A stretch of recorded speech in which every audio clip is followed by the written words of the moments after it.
Ке ги најавам двајца Сашовци во студиото, Сашо Пандилов и Сашо Илиев.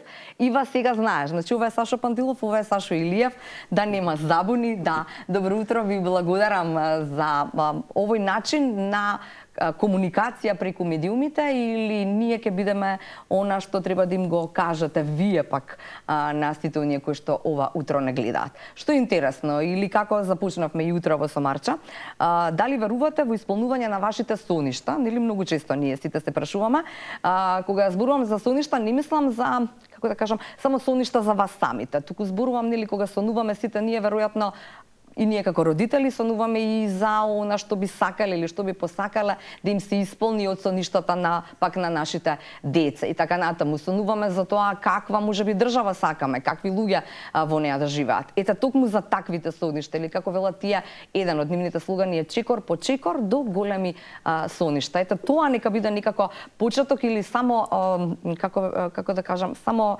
каписла иницијална која што ќе ве натера да останете овие 20 на минути заедно со нас. Ете вака сега, второто нешто што е многу важно е дека не би требало да им земеме пари во оние пиар кампањи, нели, кога треба пари за да гостува некој во телевизија, заради тоа што ти имаат концепт, немаат ниту фирма, ниту организација, го нарекоа концепт незапирливи.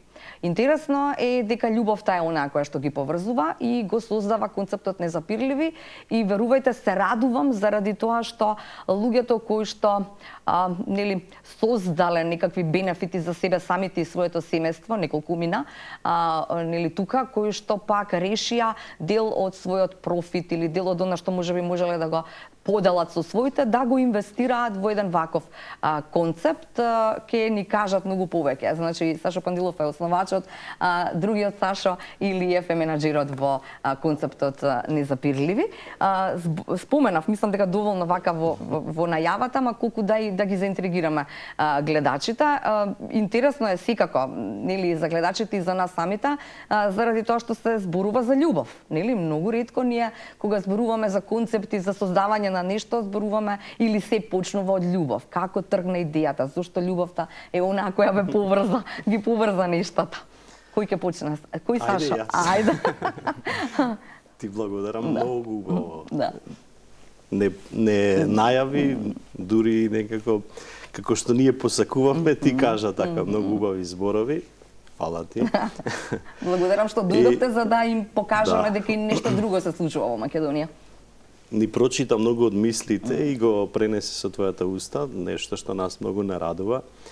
Така и ке нас се вгнезди овој концепт, значи не е нешто дека ние многу талкавме. Почнавме со соништата, вие почнавте кажувате со соништата, некогаш соништата се убави, ама некогаш и се кошмари. Значи имаме и убави и неубави. Соништа си посакуваме убави соништа да не се случуваат. Кажавте, сакаме убава држава, сакаме убаво семејство. Меѓутоа, кога ти убави соништа со реалноста не се согласуваат, тогаш се јават стравови кај нас и се јавуваат кошмари. Сега така кај мене се јавија некои кошмари, што можеби за да ги смирам, го најдов систематизиран концептот како се организирав сам себе, да ги подредам работите во еден стратешки, логички и употреблив начин за јас да успеам, јас да преживеам и растам. Значи, учевте на себе самиот, некако така. Учев на себе самиот, да. И практично тој концепт почнува од мене некако изворно, меѓутоа... Како го пронесавте на оние кои што се со вас, нели? Другиот Сашо доаѓа во приказната во однос на, да речеме, остварувањето или склопувањето на коцките од некаков мозаик. И онда после дополнјам да дојдеме до тој момент. Значи, во мојот животен пат, во мојата кариера сум се надградувал, најмногу сум инвестирал на себе. Сме оснивале приватни бизниси со брат ми, со други партнери. Значи, тие растеле на база на наши надградувања, на база на честни активности. Меѓутоа, тоа биле убавите соништа што нас ни се случувале и реалност ни станувале. Да. Она што викаме кошмар е секојдневието и проблемите што се случувале во заедницата. Сега, овој концепт почна од мене, меѓутоа е за заедницата. И затоа, кога реков, добро, јас се надградив, нели, успеваме, ги остваруваме нашите сонешта на наши блиски, што сега може да направиме за заедницата. И затоа направивме истражувања, се зафативме за ова проект или овој ангажман некаде пред една година. И правихме... Значи, на една година, така си зрее. Си зрее, да. Добро, да. И сега, вака, правевме, нема да ве натерам да ги кажувате имињата, но не сте сам. Нели, заедно со што доаѓа потоа, да речеме, во објаснување на концептот и нели на убавите страни на нешто што може да се случи. Не сум сами од самиот почеток, така е, тоа се мои блиски луѓе, тука и брат ми, тука се и други некои луѓе кои што си имаат. Тргнавме заедно да ја зачнеме да направиме. Ве сватија на почетокот кога им кажавте, ние ќе направиме концепт, нема да биде фирма, нема да биде организација, нема на почетокот да има заработувачка, нели се нема, ама ќе биде за доброто на сите. Некако нели многу звучи како Махатма Ганди, нели она. Сите тие се луѓе од бизнис секторот кои што си имаат обезбедено за својот живот, за нешто. И ова ние почнува од бизнис сектор, не почнува од невладини организации, не почнува од држава нешто дека е стипендирано, финансирано. Ова е од бизнис секторот, каде што ние во рамки на тесен круг на бизнис пријатели и луѓе, рековме ние да се заангажираме и да креираме некакви услови, меѓутоа со мајндсет на самоодржливост, со мајндсет на растење. И кога ние така си дебатиравме, си разговаравме, го надградувавме концептот, секој си зазема своја позиција на база на своите способности. Да, кога се видовте со другиот Саша, именјаков? Со Саша се случи неофицијално, бидејќи таа обсесија, нели, после некаде 7-8 месеци, ние ставивме план за реализација, во кој план се движевме и некаде пред планот јас случајно со Саша сме комши, пријатели, децата ни учат заедно во училиште, така. Ама децата имаат и убави своји сонови, така?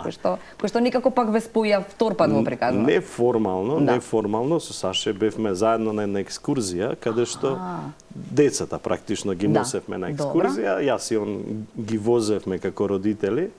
И таму имавме прилика во кафе, уз неврзан муабет, да си кажеме за животот, за новите работи.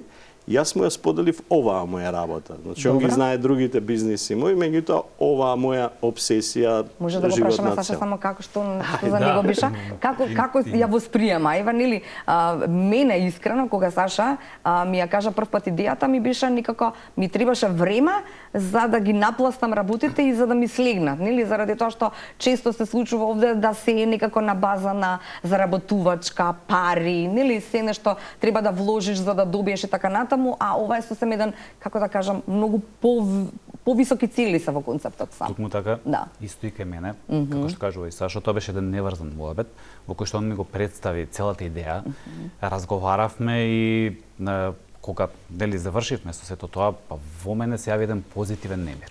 Значи тој ме држеше некое време, размислував. Тој дома им кажа на Не, јас не кажав на никого. Значи тоа го држав во себе, си молчев, си размислував. Знаете, кога се креира нешто од љубов, кога се креира ваква рамка на која што се размислува да се помогне на младите, да се направи едни услови да им се создаде за да можат да се развиваат, тоа е голема одговорност.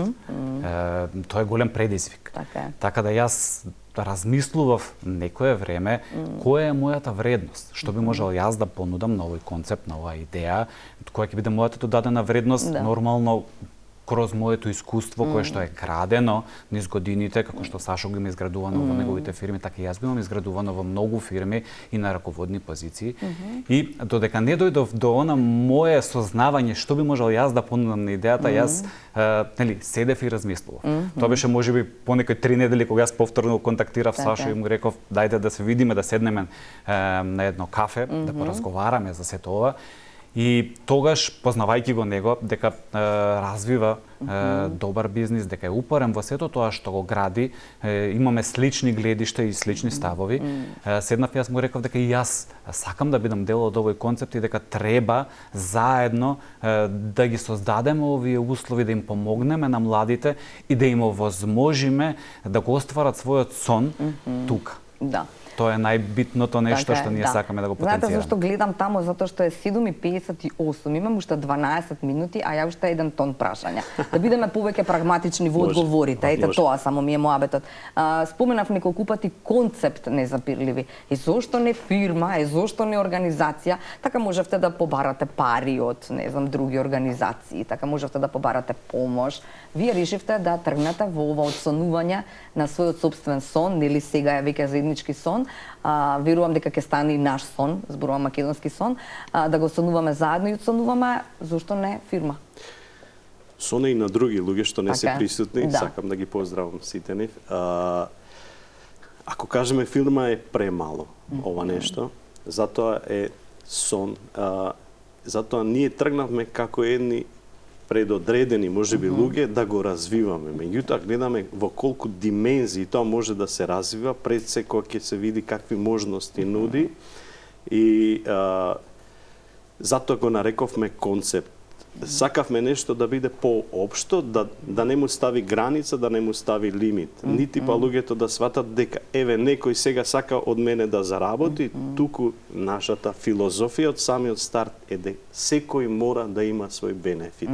Кој да се вклучи, да го поддржи, без разлика како, мора да се пронајде кај него уникатниот бенефит, личен, професионален, како тој ќе направи бенефит на незапирливи, на заедницата на незапирливи, и само тогаш тоа да расте одржливо.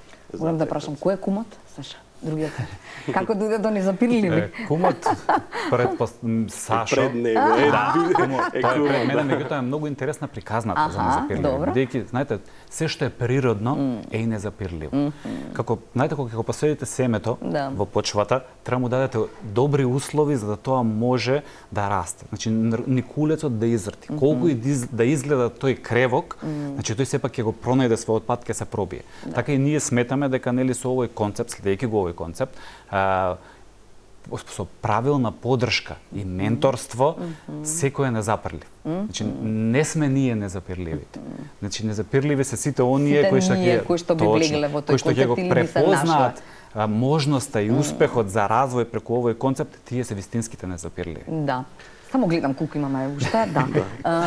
Се договоривме дека Новак Џоковиќ ќе ни биде, како да кажам, примерот за некако, ајде да се обидеме сега да си посакаме некои 3-4 минути, да го скручите тоа во 3-4 некаде минутки, ако можете. Значи, како низ призмата на Новак Џоковиќ, неговата кариера и растењето на самиот тој, нели, и за себе самиот, но и за заедницата, што значи Србија, како вие го гледате сето тоа, нели, како незапирливите го гледаат сето тоа да се оствари. Што би рекле? Откако го креиравме концептот на незапирливи, растот во разни нивоа и потреба од нивни трансформации во нивоата, тоа е она што ние, како кажеме, го откривме како ДНК на успехот, меѓутоа после го доразвивме и ДНК на животот, па сега ги спојуваме како баланс на кариера и живот. Така почнавме да читаме и анализираме успех на други, веќе познати индивидуи. Веќе секого кога ќе го погледнеме како личност, како успешна, докажана личност и се навраќаме во времето назад, ние ги гледаме тие негови трансформации што ги правел практично по она што ние сме го креирали. Ајде, ќе го кажеме Новак Џоковиќ, затоа што тој е познат, а ни пример е најдобро да научиме што значи концептот. Во нашиот концепт првото ниво е да го откриеш талентот, да го засакаш талентот и да го тргнеш твојот животен пат. Освен талентот да си го направиш, да ја направиш твојата смисла, што можеби понатака ќе дојде во развојот на кариерата. Кај Новак Џоковиќ, напишано во последната книга која што е за неговата кариера, е наведено дека тој на 5 години е откриен од тамошна жена која што била за тениската репрезентација во Србија главна, како дете кое што во Златибор или Копаоник гледал преку теренот како вежбаат други деца за тенис. Она препознала во очите таква љубов, такво неприродно нешто, да му рекла дојде, ајде почни да играш, и кога видела уште и со каков жар, со каква љубов пристапил да игра, ја препознала таа искрена љубов. Затоа и кај нас во првото ниво е разгорување на љубовта, креирање на поврзаноста. Да видиме зашто ме бива, така некако, така да си изберам што е она што. И потоа она се ги убедува неговите родители, значи затоа е во второто ниво на растот, да твоето блиско семејство го прифати тоа дека да ти си предодреден. Можеби некогаш ние потиснуваме некои таленти кај нашите деца, мислејќи дека треба они да го живеат нашиот предодреден живот, нашиот сон. Меѓутоа, еве Новак Џоковиќ е каде што некој од надвор влијал на родителите, кои што тогаш имале семен бизнис, пицерија, некој ресторан, да стварно инвестираат во ова дете, има блескава кариера. И они тоа го направиле, ја поддржале и тука влегуваат во третото ниво, кој што ние го кажуваме, ниво каде што треба да се градат неговите способности на база на талентот. Тоа е долг процес, да се лепат, да. И он почнува од едни вештини во тенисот. Значи имате еден тренер, така? Тој треба да доаѓа некаде ниво Џоковиќ кога го надраснува тренерот или кога доаѓа до ниво кога нема потребен. Реално кога ние советуваме, кога би советувале, тоа треба да биде соодветен човек спрема возраста на децата. Ако се тоа млади деца, треба сигурно да е некој кој што ќе им ја даде жарта, љубовта, поврзаноста на емоциите со спортот, не толку низ дисциплина, не толку на лошото, туку повеќе на љубовта. Али како ќе зрее и во спортот и во личноста, така треба да биде се посериозен, се подисциплиниран тој спортист. Така било и кај Џоковиќ. И тука доаѓаме како знаење на ниво на сврзани садови. Кога тренерот има повеќе знаење, го учи ученикот до ниво на своето знаење. Потоа неговите родители одат кај подобри тренери, најмуваат и го градат Џоковиќ. Доаѓаат во ниво каде што веќе он се изградува на локалниот тениски пазар, и најмуваат странски, продаваат домови, се што имаат, продаваат, само вложуваат, ама и тој возвраќа, тој се гради и оди напред. И подоцна доаѓаат ситниците. Значи, вие кога ќе го стигнете тој максимум на тренери, ситници се лепат и го правите големиот облак, каде што една од ситниците негови е, например, каде што еден од тренерите му открива проблем со очите, и со само вградување на леки или корекција. Тоа е уште подобар. А и она ми интересно со анатомските влошки. Па друг тренер му открива дека може да ги повреди колената заради неговиот агресивен стил на игра, па му даваат анатомски влошки и сите тие ситни промени, затоа ние викаме чекор по чекор до големи соништа. Ситни промени, меѓутоа тој денес прави такви ситни промени да иде напред. Морам да ве прекинам, знаете што ме интересира уште нешто само, може и другиот Саша. Значи што е она што го издвојува Новак Џоковиќ во вашата приказна или зошто баш Новак Џоковиќ? Заради тоа што тој и неговиот сон е сон и за една цела нација. Што сака да докажа тој на почетокот?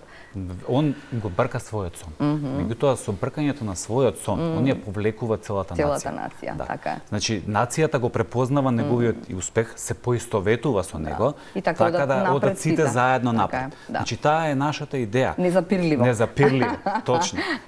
Нели, незапирливоста треба да ве води, да се препознаете во неја, за да имате нешто преку кое што ќе растете и ќе се развивате.